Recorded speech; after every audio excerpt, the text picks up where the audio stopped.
모두에게 안부드리겠습니다. 오늘은 특별히 우리 젊은 학생들 범이가 안 보인다? 그래. 어린 학생들 혹은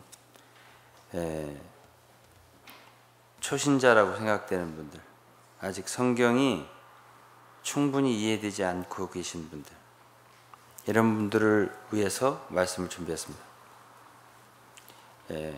가장 기본적인 것이 됐지만 오래되신 분들도 역시 가장 중요한 믿음의 도리입니다. 제목은 성경이 무엇을 말하느냐인데, 오늘 읽은 본문은 요한복음 5장 39절, 예수께서 하신 말씀. 너희가 성경을 상고하는데 성경은 곧 내게 대하여 증거한 것이다. 예수 그리스도를 증거한 것이 바로 성경이라는 겁니다. 성경은 무엇을 말하는가? 예수 그리스도를 말한 것입니다. 우리는 이 세상에 종교가 많이 있다고 생각하고 기독교도 그 여러 종교 중에 하나라고 생각하는 사람들이 많이 있죠. 제 대답은 아니라는 겁니다. 다르다는 것이.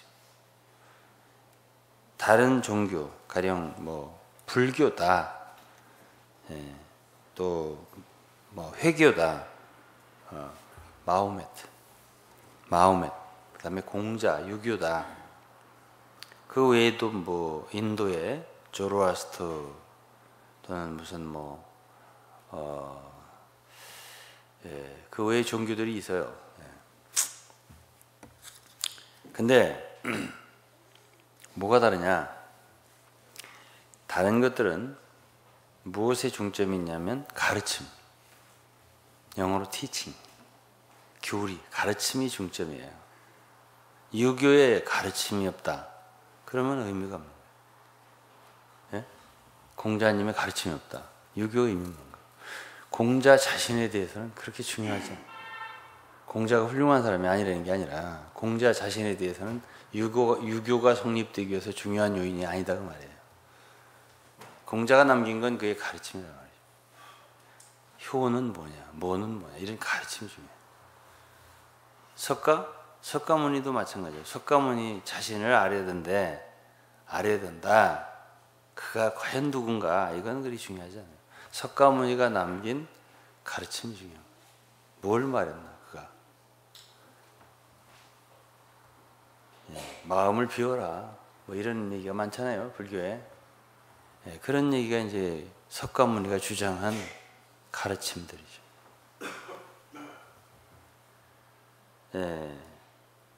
마호멧, 회교 마찬가지예요. 자기를 하나님이라고 하지는 않았어요. 마호멧이 내가 중요하다, 그건 아니다. 자기는 알라의 선지자다, 그렇지? 마호멧, 나 자신이 중요하다, 이런 말을 안 했어요. 그러니까 모든 종교 중에서 이 성경, 기독교는 다른 게 있어요. 뭐냐? 예수가 누구냐, 이 질문, 그분을 아는 게 중요하다, 그런 얘기가 되겠습니다. 그런데 이제 구약 성경에는 이제 구약과 신약이 있잖아요. 성경을 읽으면은 구약에는 이제 책을 읽으면 주인공이 있잖아요. 주인공 같은 여호와 하나님이 나와요. 주인공 같아. 신약 성경을 읽으면 예수님이 주인공 같아요. 근데 교회를 다니고 10년 다니고 20년 다니고 교회 장로님이 됐는데도 그 두 주인공이 어떤 차이가 있는가를 모르는 분도 계시더라고요. 그래서 저한테 물어보더라고요. 나도 모르는데, 이렇게 말을 하더라고요. 그분은 변호사님이었는데 너무 솔직하더라고요. 나도 몰라요 그거. 그렇게 얘기를 하더라고요. 예수가 누구냐, 이것이 이제 중요한 거예요. 이제 구약의 하나님은 어쨌든 언뜻 볼 때 율법을 주시고 율법을 어겼을 때 막 심판하시고 우르릉 쾅쾅 이렇게 하는 그런 심판하고 두려운 분, 능력이 있으시지만 죄에 대해서 일절없이 심판하는 그런 분으로 알고요. 신약의 주인공 되시는 예수님은 굉장히 인자하고 자비롭고 은혜로우시고 사랑이 많으신 어린이를 사랑하시는 아이를 그런 분으로 알기 때문에 이 두 분 간에 차이가 있다라고 느끼는 거예요.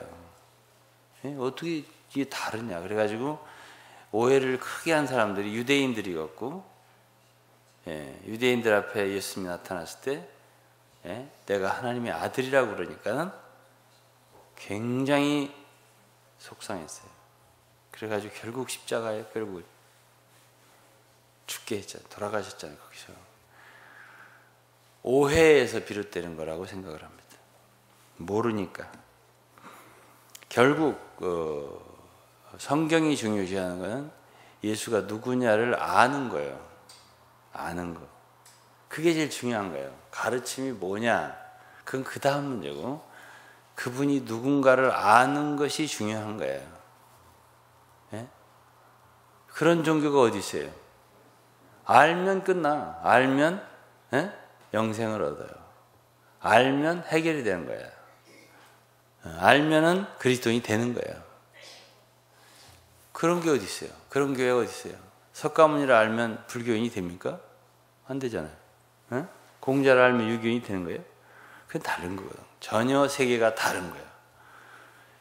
그러면 예수가 누군지를 알아야 되는데 마태복음 11장 27절에 보면 마태복음 11장 27절이면 그냥 알아지지가 않아요. 예수님은 아버지 외에는 아들을 아는 자가 없다고 그랬네. 아들의 소원대로 계시를 받는 자 외에는 아버지를 아는 자가 없다고 그랬네. 계시가 있어야 한다 그 말이에요. 주님이 우리의 눈을 열어주지 않으면 이 하나님 아버지나 예수 그리스도를 알 수가 없다는 거예요. 그러니까 아는 게 중요한 거죠. 우리가 머리로 이 공부하듯이 배워서 알 수 있는 게 아니고 계시라고 하는 거는 하나님이 우리 마음을 열어서 깨닫게 도와주시는 우리의 영에 깨달음을 주시는 그걸 계시라고 하거든요. 도저히 우리 이성적으로는 인간의 지성으로는 알 수 없는 어떤 세계가 있어요. 인간에게는. 그거를 볼 수 있고 알 수 있게 하는 걸 계시라고 그래요.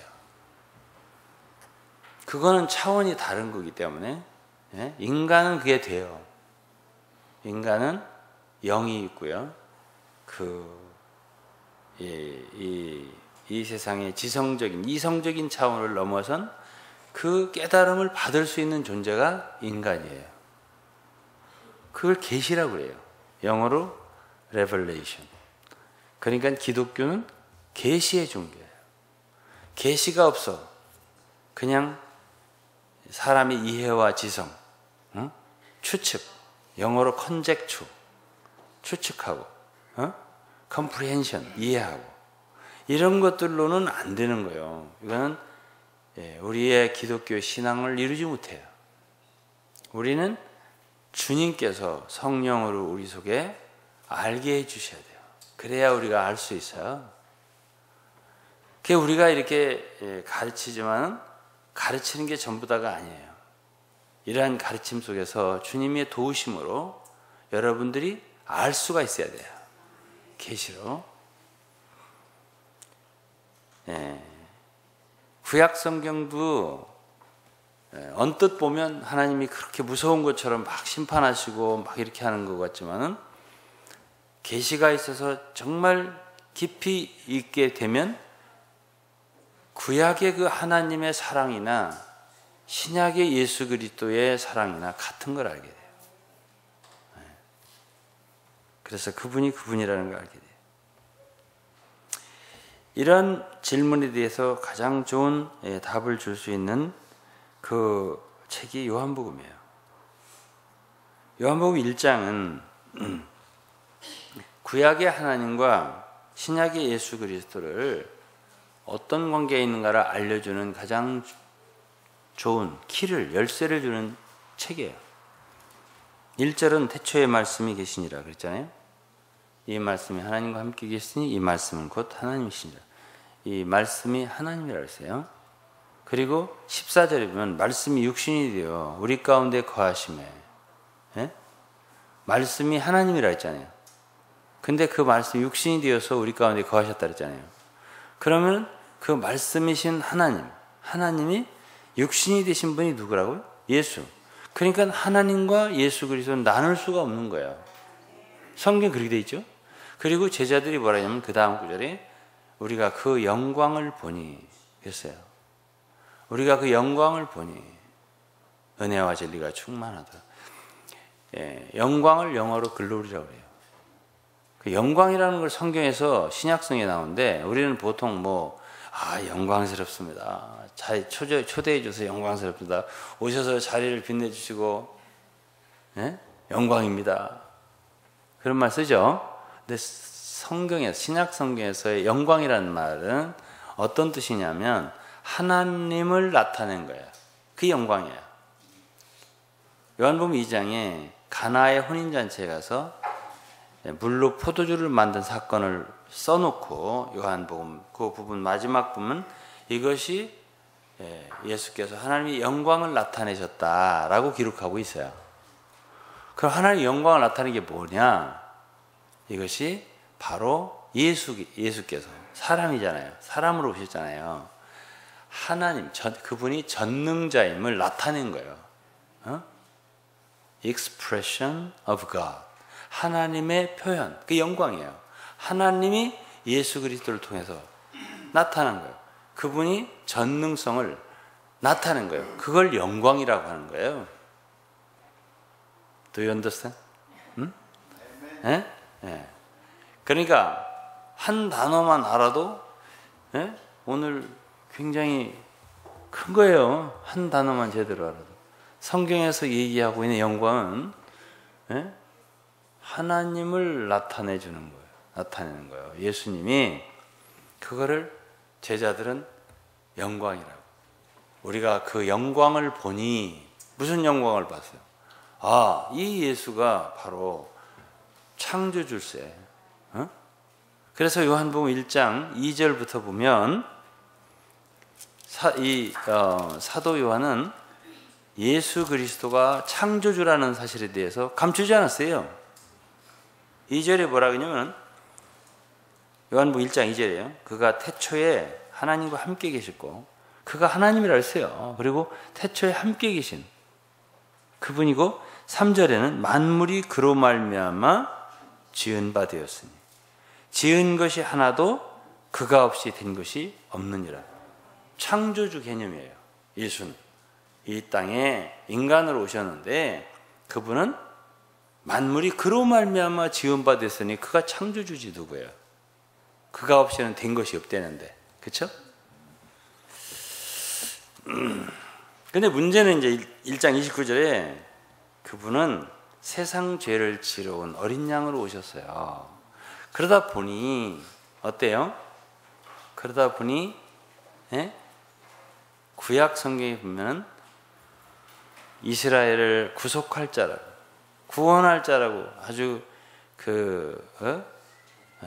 메시아가 오면 유대인들을 갖다가 해방시켜주고 참 많은 것이 다 해결되는 해결자로 그렇게 기다렸단 말이 유대인들이. 구약성에 언뜻 보면 그래요. 사막에서 장미가 피고 물이 흐르고 생수가 나고 이런 모든 것들, 그런 것들이 이제 메시아가 오면 이루어질 상황을 구약에 그리고 있잖아요. 그럴 분으로 기대를 했는데 너무 초라하게 오신 거예요. 근데 이 자세히 구약을 읽으면 그렇게 초라하게 온다는 말씀도 있잖아요. 그런 게 안 보이는 거예요. 일단 살기가 어렵고 급하니까 안 보이는 거예요. 이사야 53장만이라도 제대로 읽었으면 그분은 사람들한테 멸시받는 분으로 오신다. 마른 땅에 뿌리같이 오신다. 사람들한테 흠모할 모양도 없게 오실 거다. 이런 예언이 있는데 덮여져 있죠. 사람들 눈에. 그리고서 정말 그분이 오면 이 세상의 모든 문제가 다 해결된다. 짐승 문제, 기근 문제, 뭐 죽음 문제 다 해결한다. 이런 것만 이제 봤기 때문에 뭐 질병 문제, 뭐 가난 문제 다 해결, 이런 것만 봤기 때문에 그런 게 안 보이는 거예요. 그러다 보니까 예수님이 당신이 무슨 구약의 그 메시아라고, 그 하나님의 아들이라고, 말도 안 되는 소리를. 그러니까 구약 성경에 보면 율법 속에는 다른 우상이나 다른 신을 전하면 돌로 쳐 죽여라, 뭐 막 이런 말씀이 있으니까 이건 분명히 우리 유일신 유대교 그 구약 성경의 그 말씀을 갖다 우배하는 자다, 죽여야 마땅하다라고 했던 거예요. 그러니까 어떻게 되면 예수를 잘못 믿는 거예요? 성경을 잘 모르면, 계시가 없으면 백성이 방자하다 그랬어요. 그래갖고 무지하면 용감하다 이렇게 되는 거예요. 그래서 예수 믿는 사람들은 속에서 아는 예수님, 속에서 아는 하나님이 있어야 되는 거예요. 그것 없이 피상적으로 예수 믿으면 뭐 잘 된다더라, 예수 믿으면 축복받는다더라, 예수 믿으면 뭐 건강해진다더라, 길이 확 열린다더라, 이런 것만 보고, 지금도 똑같아요. 지금도 내면적으로 예수가 누구인지를 알지 못하고 우리 속에 주 예수를 모시고 살지 않아. 주 예수와 교제가 없어요. 그분의 인도를 받을 줄 몰라요.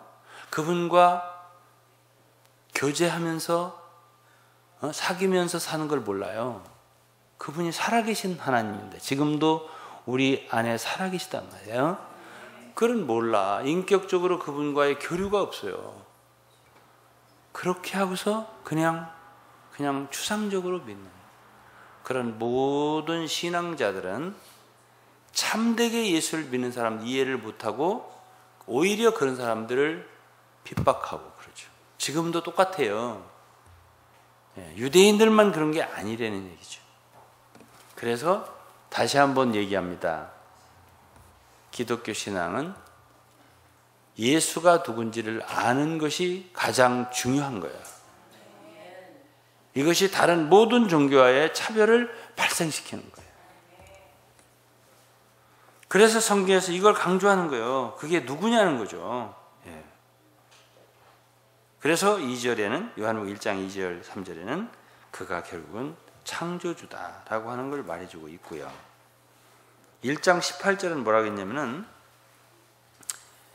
요한복음 1장 18절에 본래 하나님을 본 사람이 없으되 아버지 품속에 있는 독생하신 하나님이 나타내셨느니라 그랬어요. 하나님을 본 사람은 없다. 근데 예수가 오셨잖아요. 근데 예수 오셨는데 그분이 여전히 아버지의 품속에 있었다. 아버지의 품속에 있었다. 예수님이 오셨는데. 그리고 그분이 독생하신 하나님이다. 이렇게 표현했어요. 하나님, 독생하신 하나님을 뭐라고 했냐면 나타내셨느니라. 이것이 이제 영어 성경으로 하면 선포하셨느니라. 혹은 설명하셨느니라. declare 이거는 선포했다 소리예요. 하나님을 선포했어요. 설명했다. 제 영어 성경은 explain. 설명했다 그랬어요. 그러니까 예수는 어떤 분이에요? 하나님에 대한 선포. 하나님 선포하러 오신 거예요. 하나님 자신이야.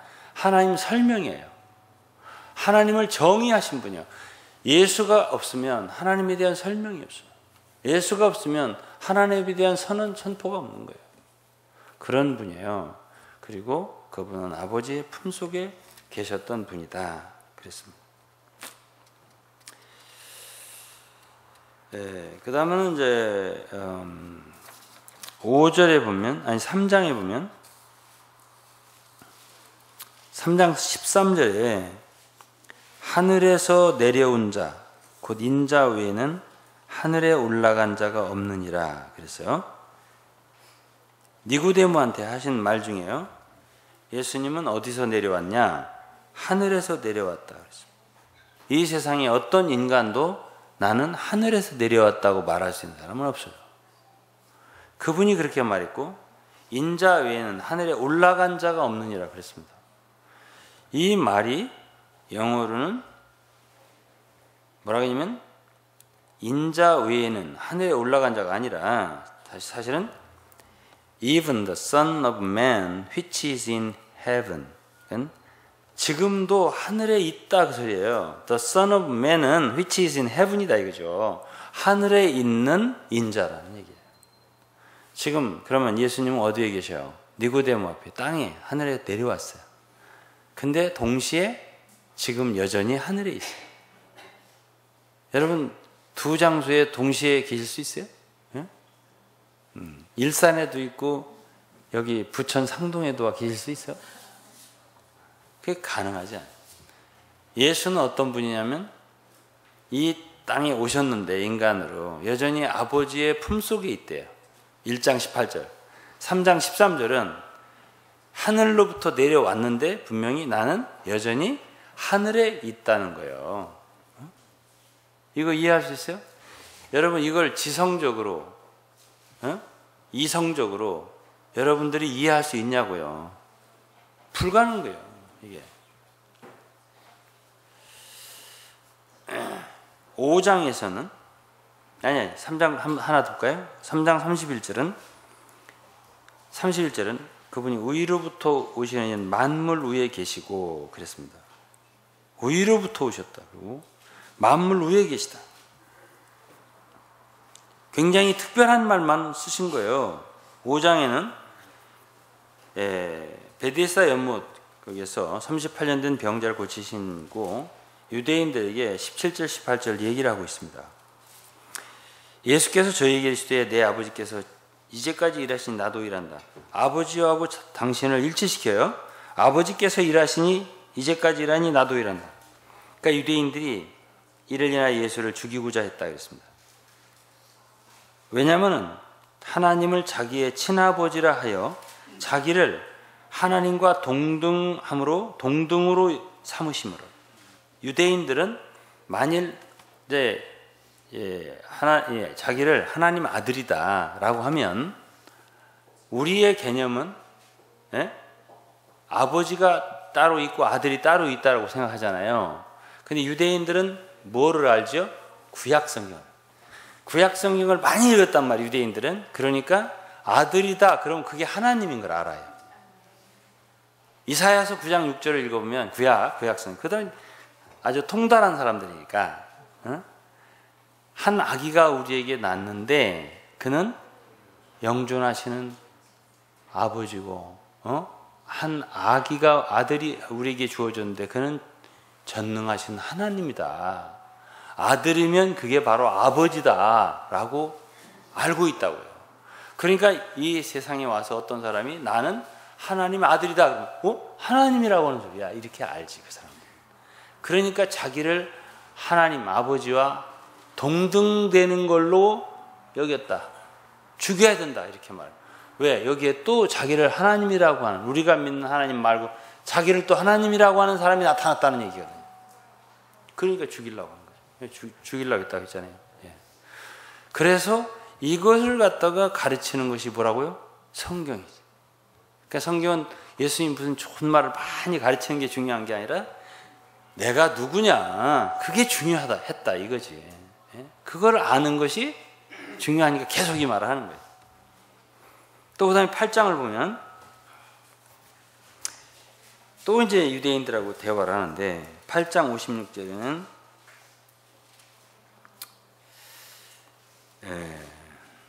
8장 56절 먼저 가지 말고 8장 23절에 이랬어요. 예수께서 가라되 너희는 아래에서 났고 나는 위에서 났고 너희는 이 세상에 속하였고 나는 이 세상에 속하지 아니하였다. 예수님 이 세상 사람들하고 차별화를 두는 말을 계속 하시잖아요. 너희는 아래에서 났고 난 위에서 났고 너희는 이 세상에 속하고 나는 세상에 속하지 않아. 그러니까 이제 유대인들이 그런 말을 쉽게 받겠어요? 받기 어렵죠. 24절에 이러므로 내가 너희에게 말하기를 너희가 너희 죄 가운데 죽으리라 했노라. 너희가 만일 내가 그인 줄 믿지 아니하면 내가 그인 줄 믿지 아니하면 여기서 그인 줄이라고 하는 것은 바로 예수가 바로 구약에 있는 바로 그 여호와 하나님 그분이다 이런 소리예요. 내가 그인 줄 믿지 아니하면 구약의 그분이 바로 그분이다 이 소리예요. 내가 그인 줄 믿지 아니하면 너희 죄 가운데서 죽으리라. 그럼 그인 줄 믿으면 죄 가운데 죽지 않는 거죠. 영생을 얻는 거죠. 그래서 요한복음 17장 3절에 보면 영생 얻는 것은 다른 게 아니에요. 유일하신 하나님과 그의 보내신 자 예수 그리스도를 아는 것입니다 라고 했어요. 그러니까 아는 게 그렇게 중요한 거죠. 그 다음에 이제 쭉 얘기하다가 이제 8장 39절 정도 가니까 이제 아브라함 얘기가 나왔어요. 그러니까 이제 예수님이 아브라함은 그들이 아브라함을 자랑하니까 옛날에 아브라함은 나한테 이렇게 안 했다 그랬어요. 나한테 이렇게 안 했다. 나를 죽이려고 안 했다. 그러니까 이 누구야? 그 유대인들이 무슨 소리나 당신 지금 나이가 50살도 안 돼 보이는데 아브라함을 봤다? 57절 말씀이에요. 그러니까 예수님이 58절에 더욱더 이해하고 받아들이기 어려운 말을 했어요. 진실로 진실로 너에게 이르노니 아브라함이 나기 전부터 내가 있느니라 그랬어요. 그분이 누구예요? 아브라함 나기 전부터 내가 있느니라.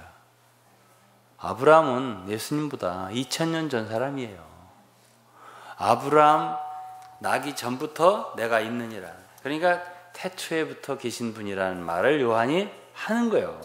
2000년 전분 아니라 4000년이 아니라 6000년이 아니라 수천 년 전부터 수만 년 전부터 영원토록 존재하셨던 분이 바로 이 세상에 오셨던 예수다.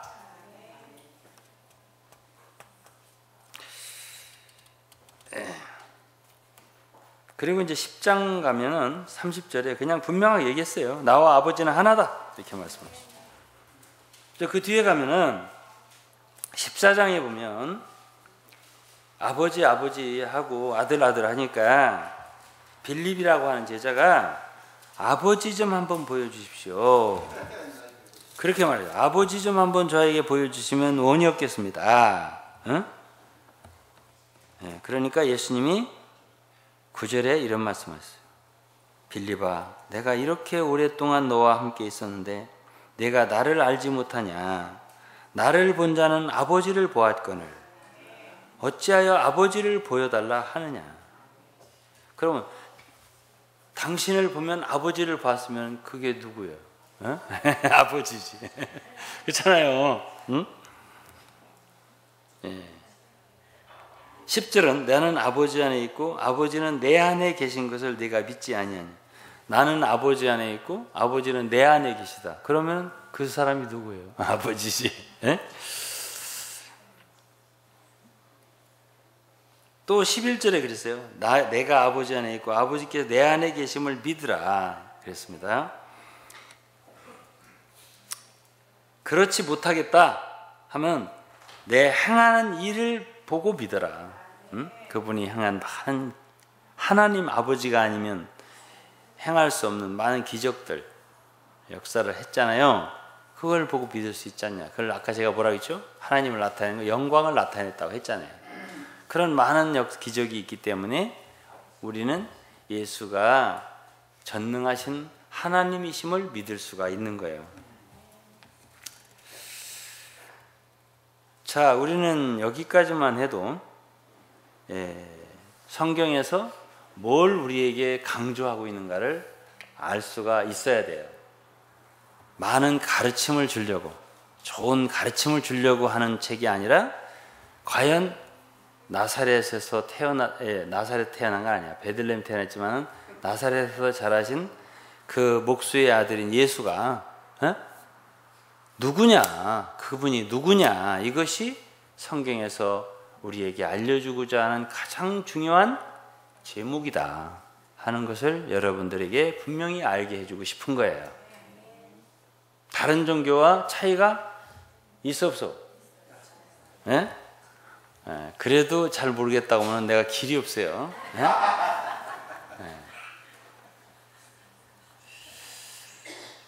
예? 이제 더욱더 놀라운 것은 뭐냐면 그분이 그런 하나님이시잖아요. 전능하시고 또 거룩하시고 사랑이 많으신 그런 의로우신 분이 이 세상에 오셔서 사람들의 오해를 받고 십자가에 올라가셨다는 거예요. 그리고 그 귀한 피를 다 쏟으시고 그 고통을 다 당하시고 채찍도 맞고 머리에 가시관도 쓰고 양손 양발 못 박히고 옷을 다 벗김을 당하시며 수치를 당하시고 죽음을 당하셨다. 이것이 더 놀라운 거예요. 그분이 누구냐? 하나님인데 하나님이 어린 양으로 오셔서 우리를 위한 화목제물, 속죄제물이 됐다. 이것을 우리에게 알려주는 게 뭐라고요? 성경이란 말이죠. 네? 이거를 여러분들이 안다면 마음이 움직이지 않을 수 있어요? 여러분, 우주 만물과 여러분 모두의 주인이에요. 자기 땅에 오매 그랬어요. 만물이 그가 지었는데 자기 땅에 오매 사람들이 영접지 아니하였다. 이해하지 않고 그분을 사랑하지 않고 오히려 멸시하고 핍박하고 죽인 것이. 그런데 그것이 구약에 그대로 예언이 된 거예요. 그분이 돌아가시고 피를 흘리시고 그래야만이 여러분과 우리의 죄가 용서되기 때문에 그렇게 됐다. 이것이 하나님의 크신 사랑이에요. 이걸 성경에서 말해주고 있고요.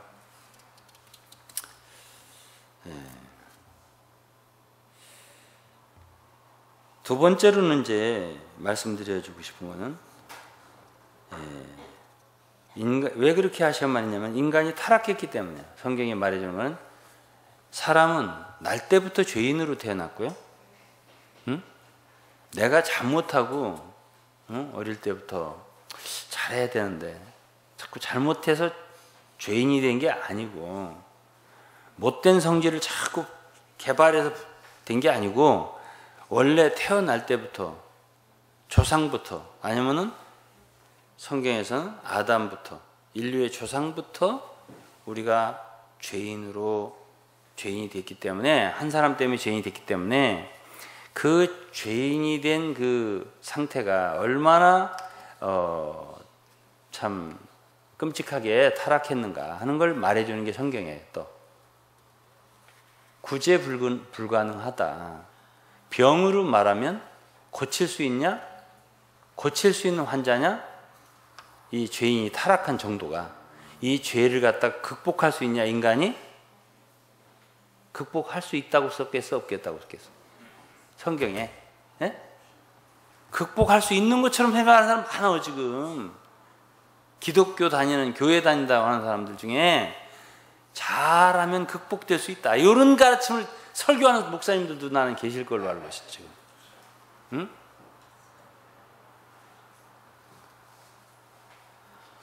연명아 극복할 수 있어 없어? 인간이 우리의 죄성이 있잖아. 어? 죄 짓고 싶은 유혹이 있고, 그치? 예? 잘못하고 싶은, 알면서도, 그치? 자꾸 속에서 그 죄의 유혹이 있잖아요. 그렇게 할 수 있는 걸 우리가 스스로 이길 수 없다고 썼어요, 성경에. 그냥 병으로 말하면, 치유가 불가능한 거예요. 영어로 curable 하면 고칠 수 있느냐? IN을 붙이면 incurable 하면 고칠 수 없는 거예요. 그러면 뭐 너무 사기 우기 넘어서면, 그치? 말기 죽어야 되는 거예요. 고칠 수가 없어. 한 군데만이 아니야. 여기도 사방. 그러면 이제 포기해야지. 말기 다음에는 포기란다. 그럼 포기해야 되는 거예요. 오늘날 성경에서 우리에게 가르쳐주는 거는 인간이 말이죠, 죄악의 정도가 말기가 지나서 포기하지 않으면 안 될 수준으로 갔다. 이거를 가르쳐주는 게 성경이에요. 근데 포기할 수 없다 이런 가르침이 있게 없게, 잘하면 고칠 수도 있어. 노력을 해봐. 이런 설교가 있게 없게. 그런 설교를 듣고 은혜 받았다고 하게 안 하게. 이거 오늘 구분 안 하면 집에 안 보낼 거야 나. 치료 불가능해요. 성경에서는 우리가 치료가 불가능하다고 되어 있어요. 한두 구절만 읽을게요. 로마서 3장 9절. 그러면 어떠하냐? 우리는 낫냐? 아니다. 유대인이나 헬라인이나 다 죄 아래 있다고 우리가 이미 선언하였다. 기록된 바 의인은 없나니 하나도 없다고 그랬어요. 깨닫는 자도 없고 하나님 찾는 자도 없고 다 치우쳐 한 가지로 무익하게 되고 선을 행하는 자는 없다. 하나도 없다. 목구멍은 열린 무덤, 혀는 속임을, 입술은 독사의 돌. 쭉 얘기했어요.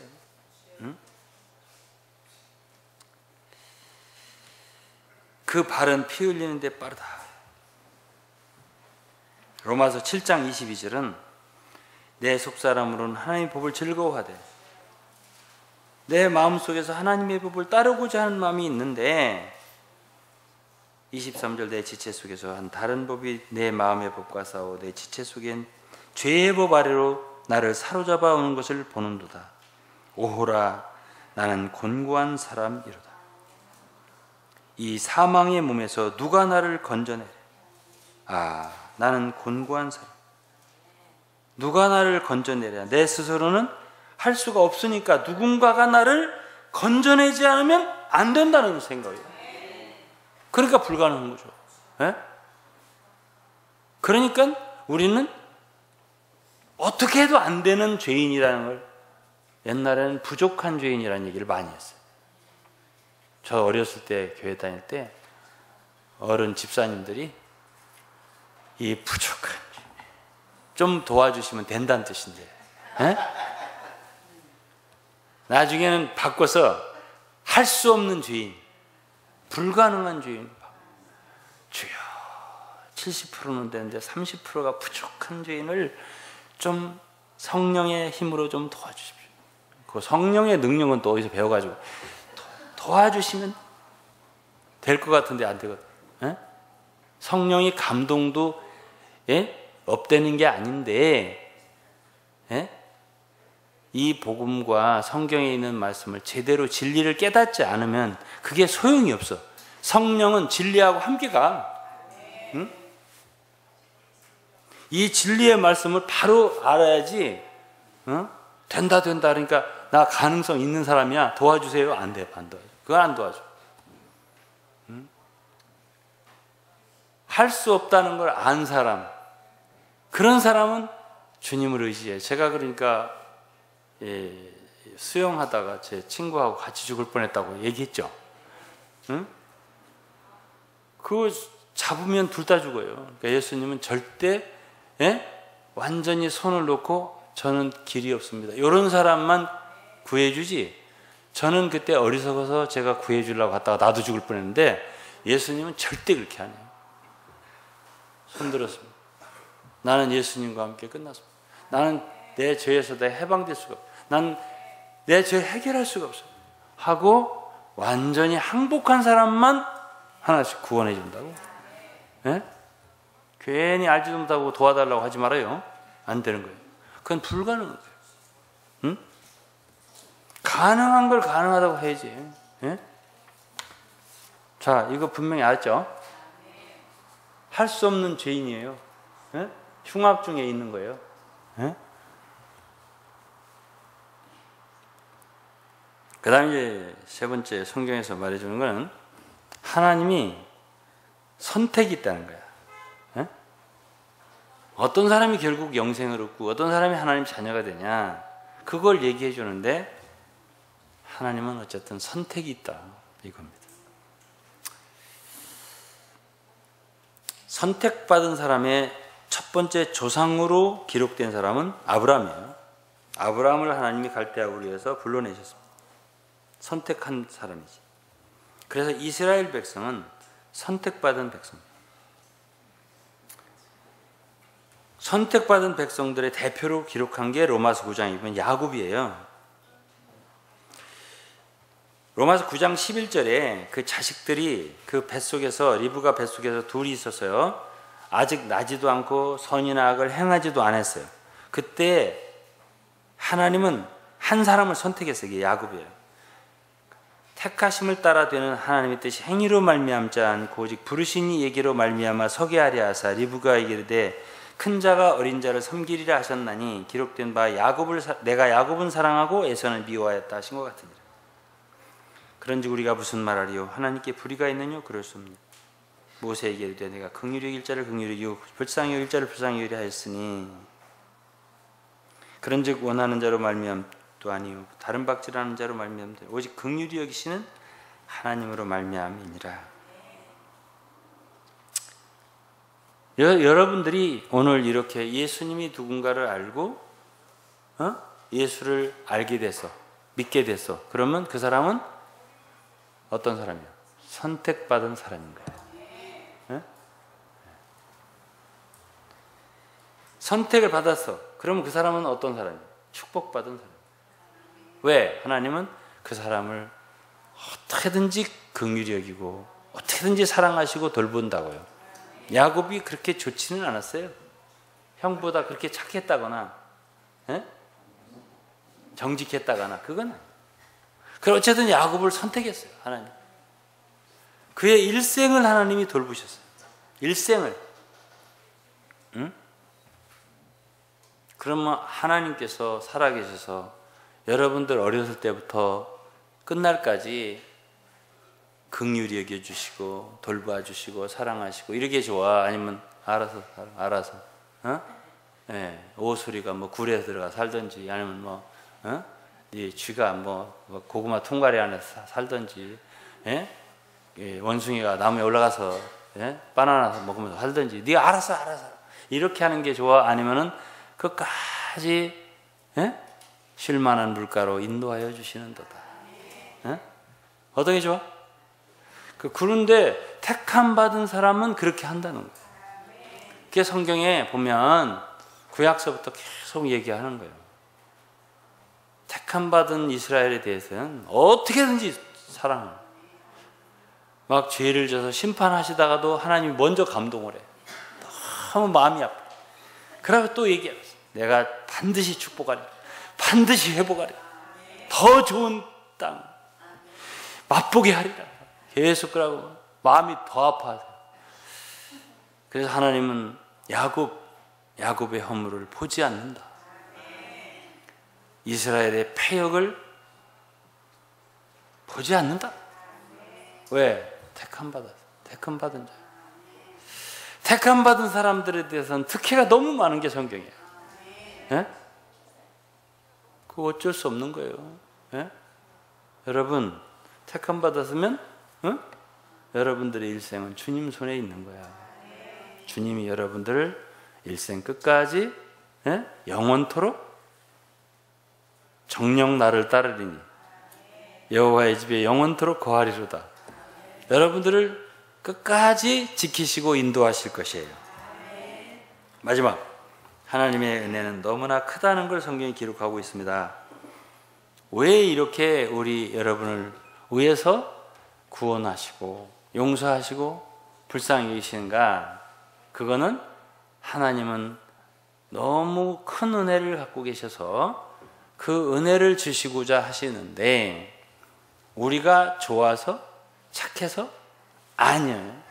아니고 그저 사랑하니까. 그래서 좋은 하나님의 종은, 좋은 그리스도인은 용서를 많이 하는 사람일까? 아니면 에이 안 되겠네 이거, 도저히 안 되겠구만, 그게 좋까? 끝까지 기대와 소망을 포기하지 않는 거예요. 갖고 이제 로마서 5장을 보면 이런 말씀이 있어요. 5장 6절에 우리가 아직 연약할 때 기약대로 그리스도께서 경건치 않은 자를 위하여 죽으셨다. 의인을 위하여 죽는 자가 쉽지 않고 선인을 위하여 용감히 죽는 자 혹 있거니와, 우리가 아직 죄인 되었을 때, 우리가 아직 연약할 때, 우리가 아직 죄인 되었을 때, 이거는 뭐냐면 우리가 경건하기 때문에, 회개하기 때문에, 너무 이쁘기 때문에, 정직하기 때문에 내가 죄를 위해서 죽어야 되겠다, 이게 아니고 죄인인데, 저는 젊을 때 이런 성경을 읽을 때 별로 감동이 안 오더라고. 이게 무슨 소리야? 아직 연약할 때 무슨 소리예요? 아직 죄인, 이게 무슨 소리예요? 아직이 뭐예요? 그런데 참 오랜 세월이 지나서 나이가 먹으니 하나님이 우리를 위해 죽으실 때 우리의 상태를 놓고 얘기한 거야. 예수님이 여러분을 위해 죽으실 때 여러분의 상태는 경건치 않았다 이거야. 죄인이었다 이거야. 그런데 죽었다 이거야. 그 하나님의 사랑이다, 이렇게 얘기를 한 거죠. 그래서 하나님께서 우리에게 대한 자기의 사랑을 확증하셨느니라 그랬습니다. 이게 성경이에요. 그 성경에는 뭘 나타내? 하나님의 무한한 은혜, 한량없는 은혜를 나타내 주신 거예요. 그러니까 우리는 할 말이 있어 없어? 아무 할 말이 없어요. 에베소 2장에 우리가 허물로 죽은 자인데 긍휼에 풍성하신 하나님이 우리를 사랑하신 그 큰 사랑을 인하여 허물로 죽은 우리를 그리스도와 함께 살리셨고 너희가 은혜로 구원을 얻은 것이라. 사도 바울이 괄호를 쳤어. 괄호를 치는 건 뭐예요? 중요하다. 이 말은 잊어버리지 마라, 그 소리예요. 네 행위가 조금도 없다. 너 때문에 그런 거 아니요. 그 크신 은혜로 허물로 죽은 우리를 그리스도와 함께 살리셨고 너희가 은혜로 구원을 얻은 것이다. 그래서 여러분들이 이 성경을, 오늘 성경에 뭘 말하나 이해하셨어요? 그래서 우리는 하나님의 자녀가 된 거고 이 영생을 얻은 거고 부활의 소망을 얻은 거고 나중에 주님과 함께 영원히 살 수 있는 천국의 복락을 얻은 거예요. 하나님께서 여러분 축복하시고 젊은 우리 학생 형제 자매들도 또 초신자들도 예수를 믿는 게 무엇인가에 대해서 이 기본적인 것들에 대해서는 반드시 기억하고 있어야 돼요. 무엇을 믿는 것인가? 성경이 우리에게 뭘 말하는 것인가? 이걸 알고 믿으시기를 바라겠습니다. 기도할게요. 아버지 감사합니다. 오늘은 가장 기본적인 성경에서 우리에게 가장 말씀해주고자 하는 서너 가지 항목을 보았습니다. 예수 그리스도께서 누구신지를 우리에게 간절히 알기를 바라시는 말씀, 사도들이 기록을 해서 우리가 오늘날 읽어보니 예수가 바로 하나님의 아들이시고 영원하신 하나님 말씀이고 또 태초부터 계셨던 하나님이시고 창조자이시고 그러나 우리의 죄를 용서하기 위해 멸망에서 구하기 위해 이 땅에 어린 양으로 오신 참 귀하신 분인가를 우리가 알고 이것을 아는 자마다 영생을 얻고 믿는 자마다 멸망치 않고 하나님의 자녀가 된다는 놀라운 사실을 깨달았습니다. 오늘 이 말씀을 듣고 구원받지 못한 영혼이 하나도 없게 해주시고 다 예수 그리스도를 사랑하고 또 주님과 함께 동행하면서 늘 교제하면서 일생을 순종하는 삶을 살게 도와주시옵소서.